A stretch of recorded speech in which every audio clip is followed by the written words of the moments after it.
வாழ்க்கையில தொழில் செய்யற எல்லாருக்கும் சொல்றேன், உங்கள் குடும்பம் உங்களை நம்பாமல் போகலாம், உங்கள் நண்பர்கள் உங்களை நம்பாமல் போகலாம், உங்களுடன் தொழில் செய்ய வருகிறேன் என்று வந்த உங்கள் பார்ட்னர் உங்களை நம்பாமல் போகலாம், அல்லது யார் உங்கள் பிசினஸுக்கு பணம் கொடுத்தாங்களோ முதலீடு பண்ணாங்களோ அவர்கள் உங்களை நம்பாமல் போகலாம்.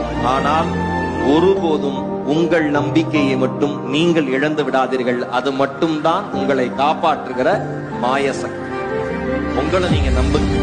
நம்ம எடுத்த முடிவுல நாம திமுறா தைரியமா ஓடும் வரையில் வெற்றி நமக்கு ஓடுதல் நிறுத்தாது. தேடும் வரையில் வாழ்க்கை நமக்கு தேடுதல் நிறுத்தாது. வாழ்க்கை என்பதே வாழ்வதற்கு தானே. எதிரியே இல்லை, நம்பிக்கைக்குள் தடைகளே இல்லை, நிமிடம்